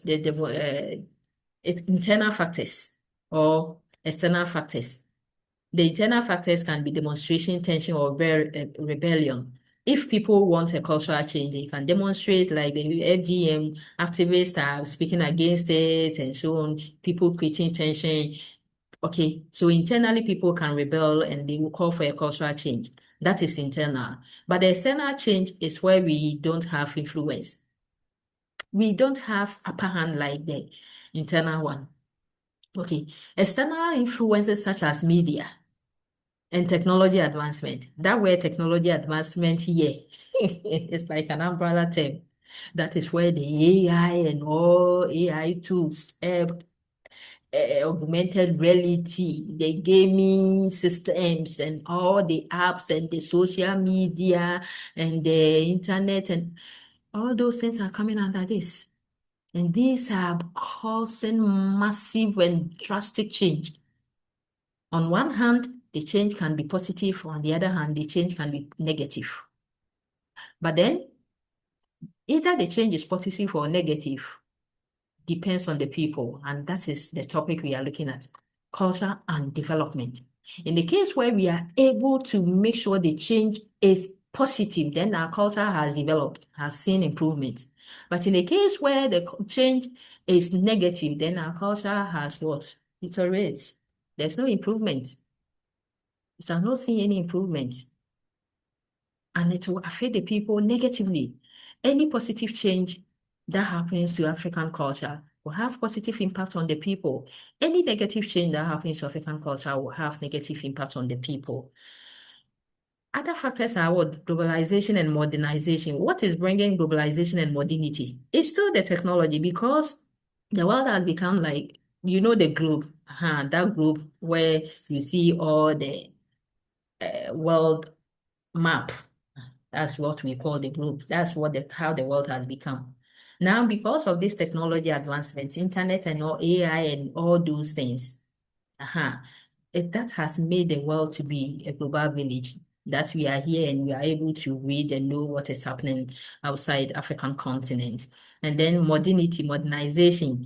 As for that one, I think we have coined it because there is a new thing, then we think it is no longer the traditional way of doing it, hence the word modernity. Then cultural diffusion where we learn other people's culture is through the same media, internet, and technology that we also learn these things, other people's culture. What are their culture, their way of life, their language, the food they eat, pizza and shawarma and the rest? Are they our native foods that we eat? We have learned all those things. They are diffusing, we have diffused them. Some are negative, some are positive. Then we have innovation when we bring new ideas are coming on board. They will have impact on our culture. We are not against change. We are against negative change because the negative change will have negative impact. And even religion. Religion is also causing changes to African culture to the extent that people think practicing the extended family system is outmoded. Religion, you marry and then they tell you it's you and your wife. So nuclear family system, neglecting all the other members. What are the other consequences? And then education. Once you're educated, it means you are an elite. You live in a residential area, you neglect all other people. And those kind of values and things that you've been taught, showing, being generous, being responsible towards family members and other people and other members because of education, it puts us to a particular level where certain things are neglected, cultural practices and our way of life that would have helped and, bind us together. It's rather disintegrating us. So these factors, like I said, as it depends on how we manage them. You can manage them to see a positive change happening to our culture. For instance, media and technology and so on and so forth. If we want to, teach our children certain values, we can still use media. That media that we are showcasing movies and those kind of dances and music, horrible music and dance. If someone is playing the music, a singer, these artists, it means someone has to go naked, a girl has to, those kind of things. We can change it. We can still use the same media to do the right thing. So these factors are there to force changes because culture is vulnerable. But the people who manage the culture should be the ones to ensure that the changes are right, positive, so that we can say culture has developed. The importance of culture. It shapes people's behavior because culture depicts the norms or the rules, do's and the don'ts. So that shapes people's behavior. It provides standards by which we evaluate others' behavior because we all know the norms and the do's and the don'ts. Of course, we are able to know if people are not doing it right, and we are able to judge and, shape their behavior. It gives meaning to events. Once there is an event or there's a practice, you are able to understand that practice because of culture, because of the integration of what other elements. So a newborn baby and people are celebrating. Why are we able to understand that event? Because of the cultural display there, we are able to understand that once there's outdooring, this is how the people go about it. If there is a marriage, traditionally, this is how they go about it. So we are able to give meaning to these events. It provides boundary for maintenance. Certain rules are put in place, so it provides boundaries. For instance, our culture, our custom says that you don't go fishing on Tuesday, don't go to farm on Thursday, because if you go to sea or riverside on Tuesdays, you go and see mame water, mermaid. And so it scares people. Those kind of taboos and rules are there to create boundaries because they want people, the fisherfolk, the farmers, to have their rest. If you, how can you be working throughout? You need rest. Aside that, they will still also want to create boundaries so that the aquatic habitats, the nature will also rest. Huh. So all that we do as people and we are able to give meaning to because of our culture helps. Those things help us. Makes communication possible. Which aspect? The language helps us, which is an aspect of culture, makes communication possible. It provides standards for differentiating right and wrong. Of course, the norm, the values, and all those are there to help us provide standard to differentiate what is right. Provides knowledge and skills. Then helps people identify with others, which makes them feel sense of belonging. This part is very important because my time is almost up. That's why it seems like I'm rushing. I want to tackle this one. The topic is culture and development. And I've told you that culture is vulnerable per its character. It will accept anything and stay with it. And the people have to ensure that whatever changes that happen to culture should be positive one. Hence, development. So if it is positive, then we can say the culture has seen improvement. Development as a concept has been defined differently over the years, but simply put, it is progress and betterment of human condition. Once you see progress, you see your life to be better off than your previous situation, condition. Then you can say you have progressed or you have developed, right? So if our people used to trek long journeys and now there is technology, and so we have vehicles, we have seen improvement. That aspect of our life, and that is what we want.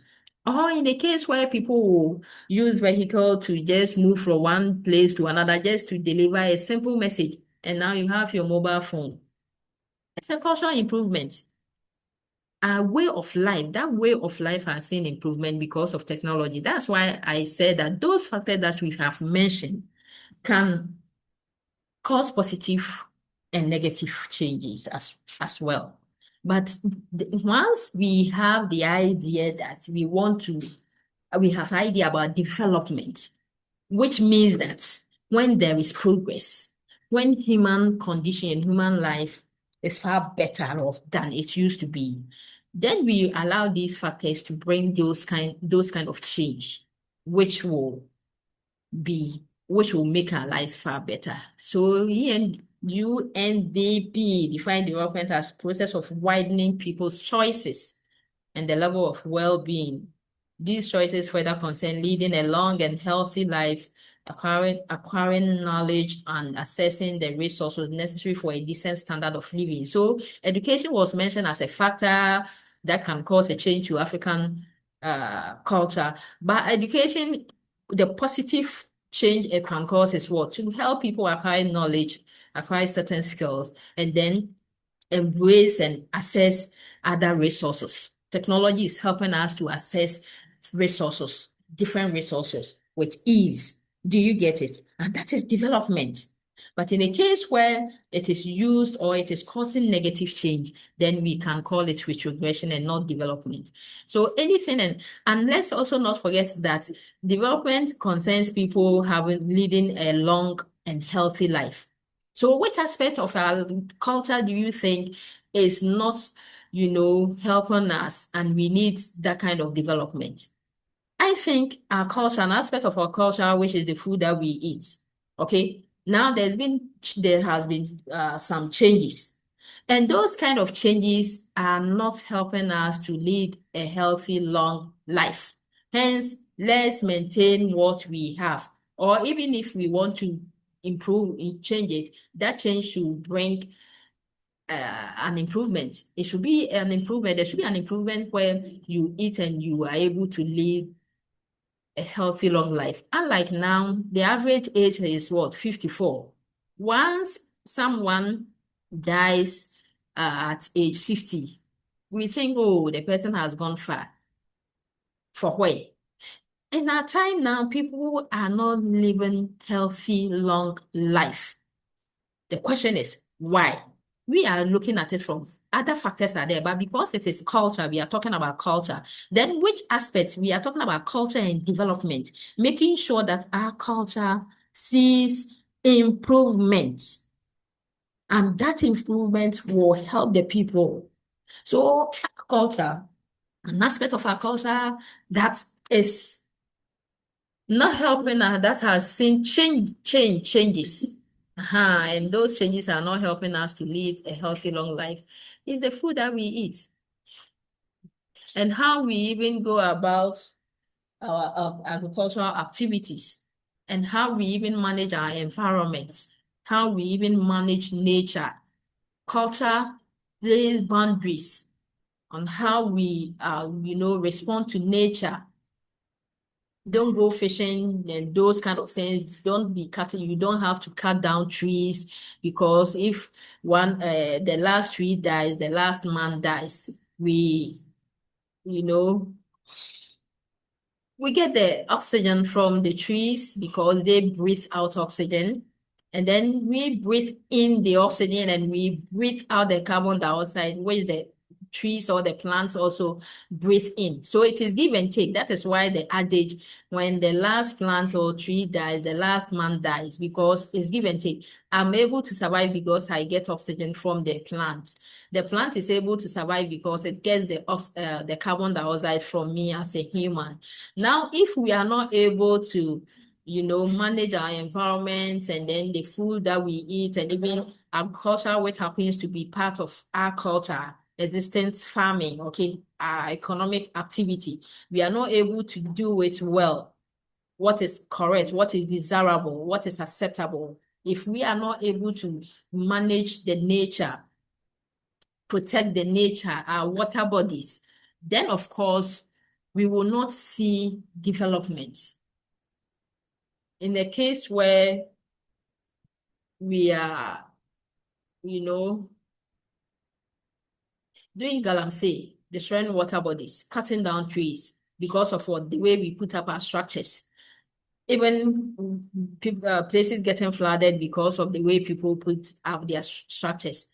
Not be necessarily, of course, those who put their structures in the pathway of where the water should pass. No, but even our own homes where we have tiled our compounds and the rain doesn't get the chance to go into the water and everything is moving out. And once it moves out, it gets choked somewhere in our practices and our way of life. So if we are talking about development and we want to see a process where people's choices are widened and they are leading a healthy, long life. And if culture has put up, culture gives us the standard of living or boundaries of knowing what is right and knowing what is wrong, and we neglect all those things. We are neglecting the culture, and then it will affect us and we will not see improvement or development. So whichever area you think we are not seeing improvement, let's look at it from a cultural angle because of particularly this course. In other jurisdictions, you want to look at it from other angles, but for cultural studies or African studies, we want to look at it from there. Why are people contracting certain kind of ailments and so on, kidney failure, liver failure, and so on and so forth? Let's go back. Re-examination is not a taboo, okay? So when we wrap our food. Cultural practice. For every generation, there is a new thing. So in time past, they will use ordinary leaves to wrap their foods because that green leaves is medicinal. That green color that you see adds medicine. It is medicinal, folic. It has folate in it. Those who take folic acid, so at least it add value to what we eat. Then another generation comes and culture accept new thing, new ideas, innovation. So we are using plastics to wrap our foods and the rest. That is a new thing. That is a change happening to the way we do our things as people. But if that whatever is coming on board as innovation or new idea, it's not adding up to our lives, okay? We are not seeing improvement. We are not leading a healthy, long life. Then re-examination is not a taboo. What it means is that we ought to re-examine how it's not everything we have inherited, the way they do things, because it used to be done in the past, that it is wrong. If you analyze the present state, even packaging your food and the foods that we eat and how we prepare it and even how we grow our foods, how we harvest and we store and so on and so forth.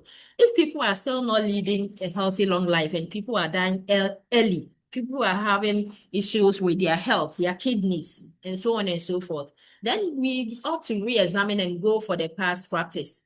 Wrap our food with leaves instead of wrapping our food with plastics, which research has shown that it can cause cancer.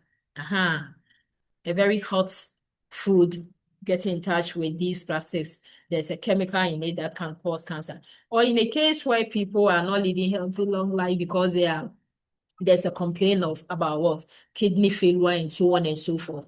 What do we have to do? We ought to re-examine the way we do things and then go back for those kind of things. Anything and everything or any activities that can be said to contribute to enhancement of individuals and communities can be said to. So development, we are looking at development happening to African culture. Culture and development has something in common. Okay, culture has a habit of changing. Development also comes as a result of a change. Of course, you can only say that you have developed if you see a change, and that change is positive. But for culture, though it is dynamic, it can change. Each change can be positive or negative.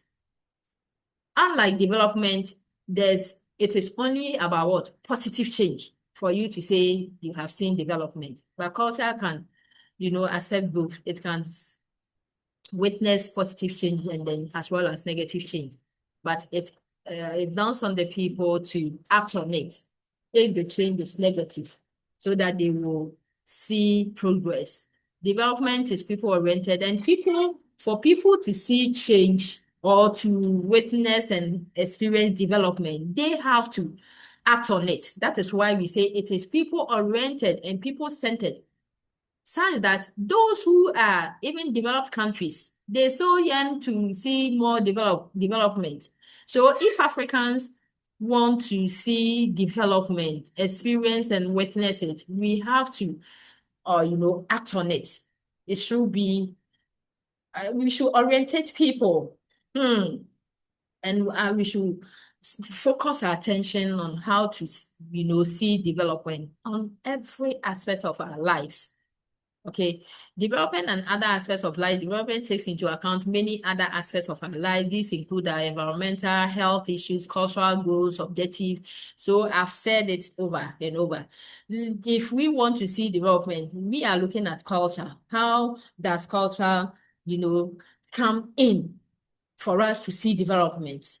What is our culture specifying about our environment, our health, our goals, our objectives?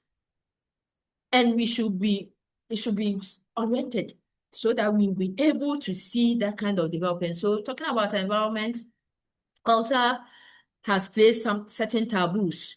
Don't do this, don't do A, don't do B, don't do C. If we don't re-examine what our culture is saying and then act on it, then of course that environmental issues will still be there, galamsey and all those kind of things. And then our health issues, like I said, will also not seeing improvement, but we ought to re-examine it from the cultural perspective and see that there is development.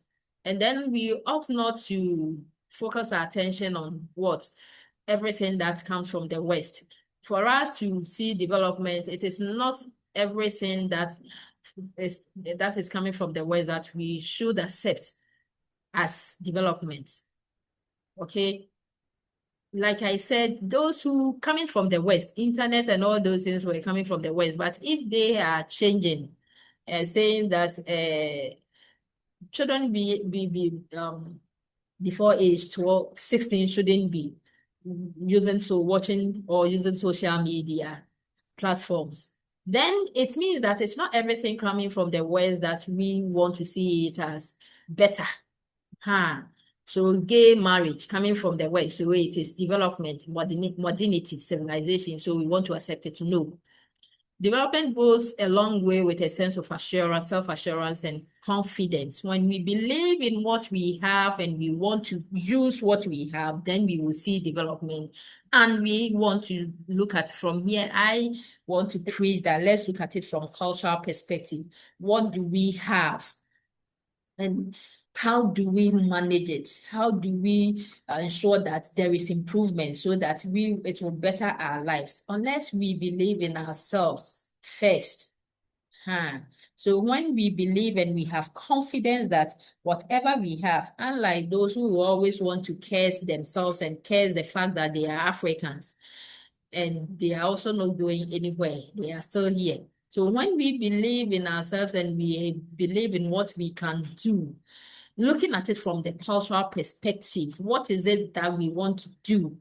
And our custom and our culture specify that it is the right thing, it is the good thing, it is desirable, and so let's do it. And once we accept to do it, we will see improvements, progress, development, and not retrogression.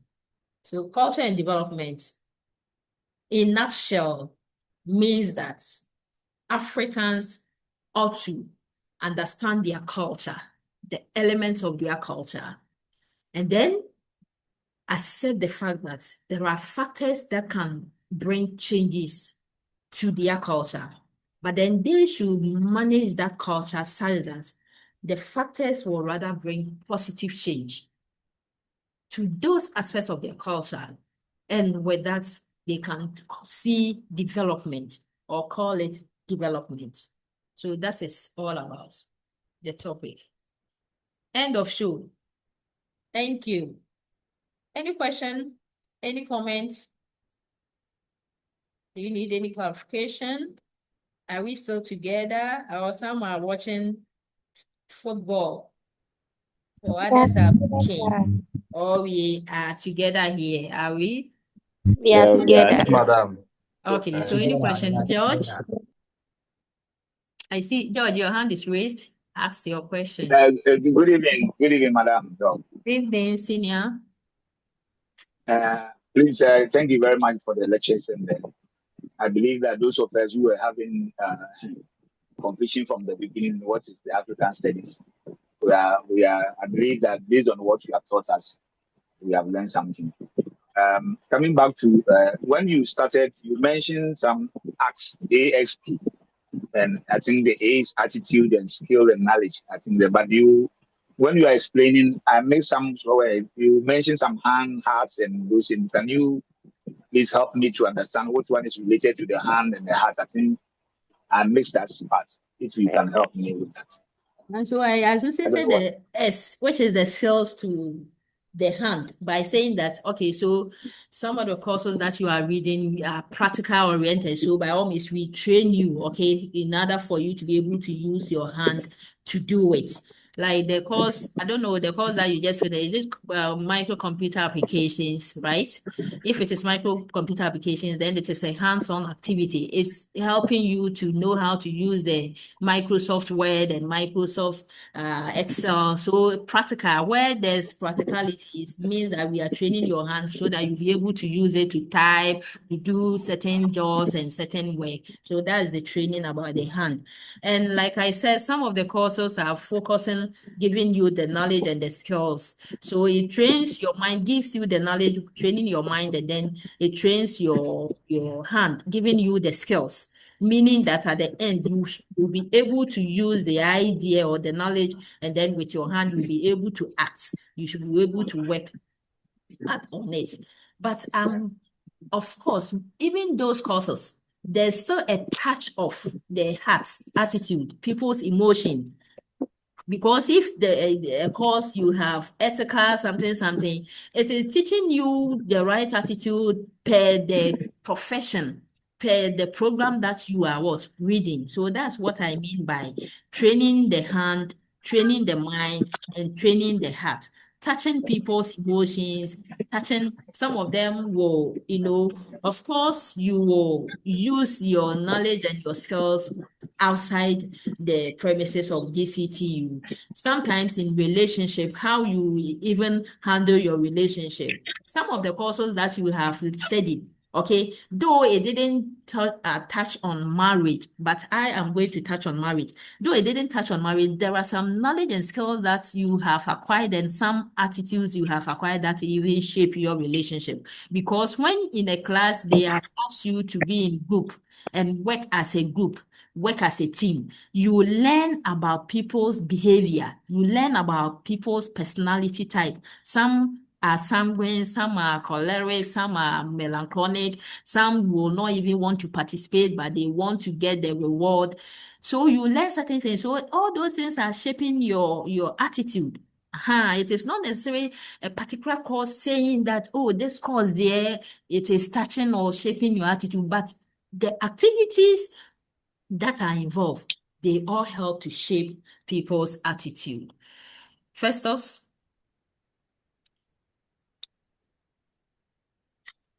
Yes, or madam. Sulemana, who is ready? Festus is here, madam. Okay. Good evening. Um, I'm happy for the opportunity you've given and then the subject matter, culture and then development.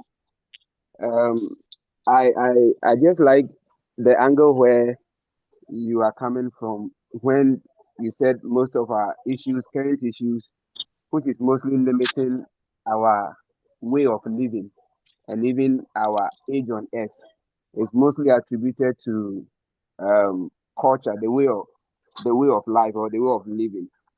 Um, and you also made mention that we have to probably, if we think that whatsoever we are going through is as a result of probably the changes you've seen, then it will be important for us to go back.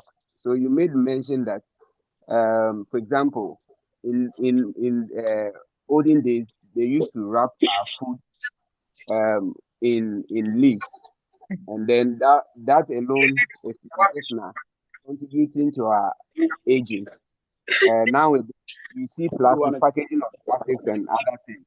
Now, madam, my concern is we're missing a particular line of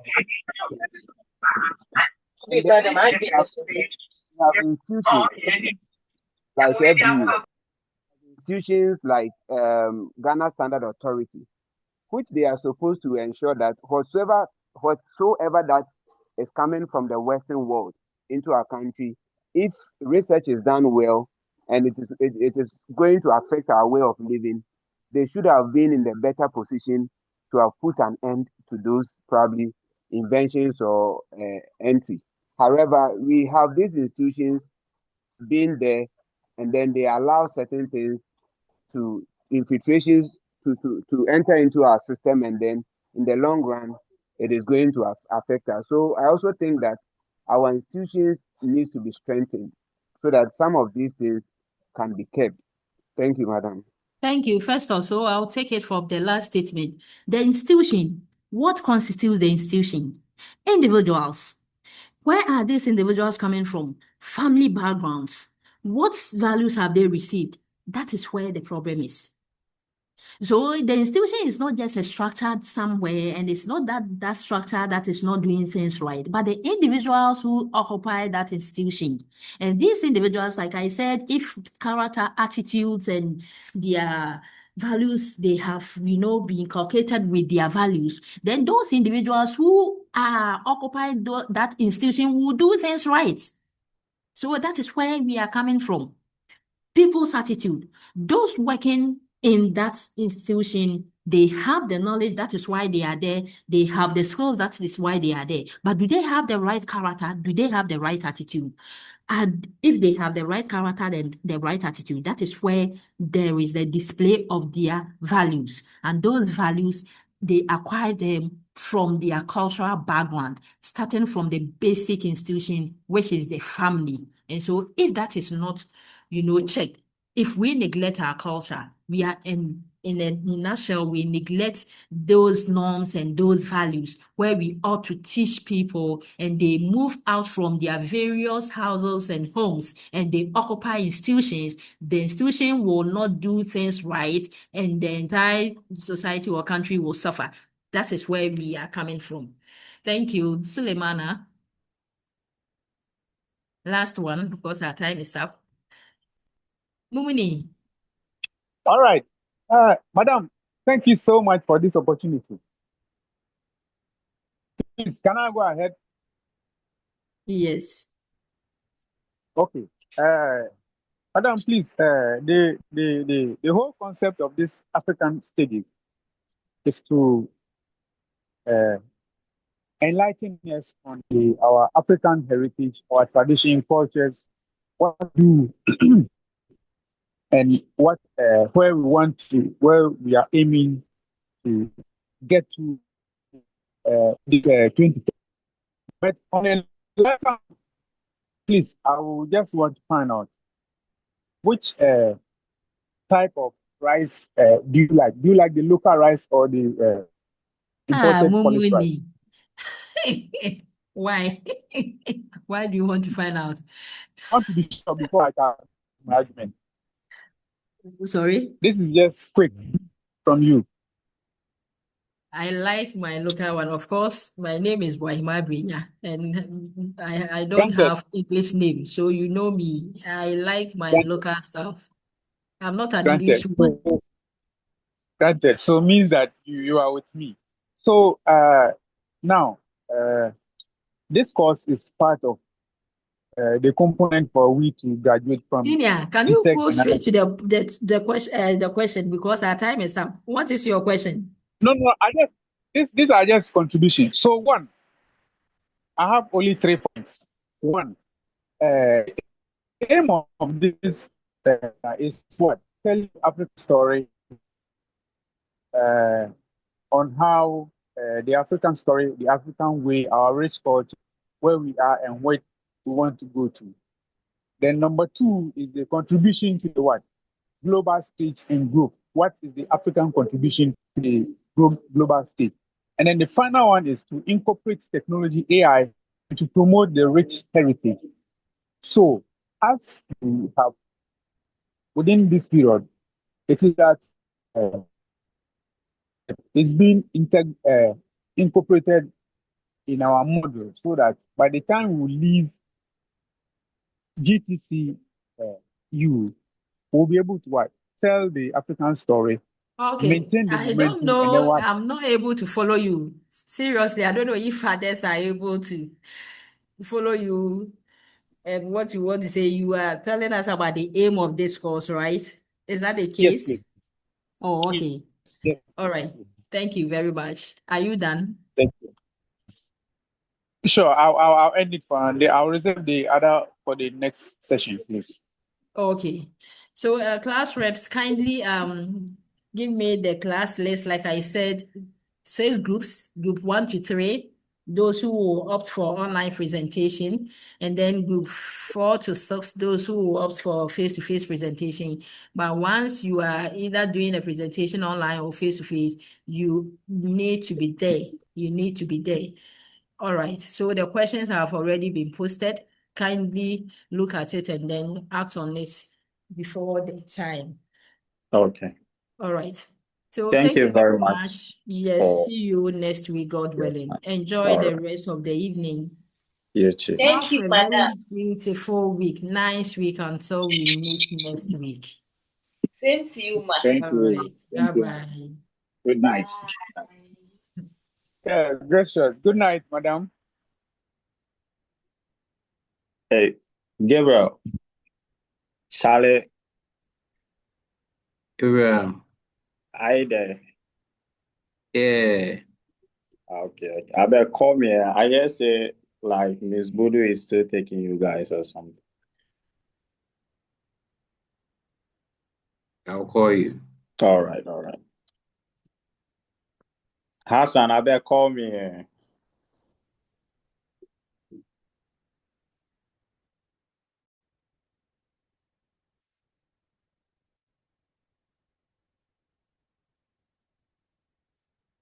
Hey, say Adiboye. Yeah, Festus or Hassan.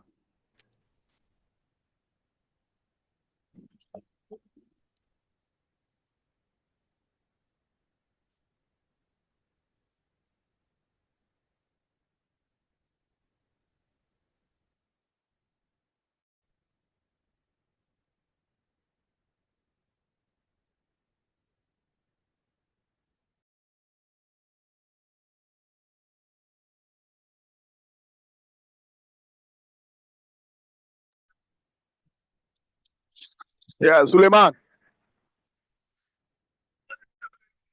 Hello, Suleiman. Suleiman. Yes, sir, please. Yeah, it's me, Nat. Respond, sir. See for me, sir. Uh-huh. Charlie, after this thing, I'll call you so that you give me some 1 or 2 tips. Okay.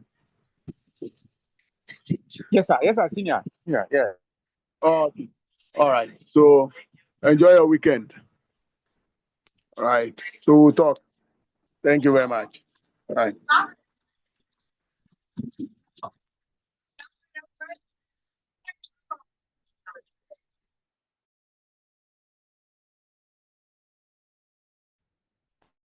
Say Adiboye.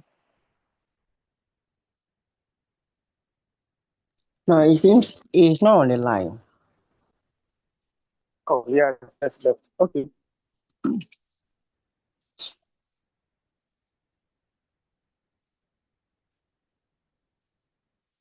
Hey, why is Sandra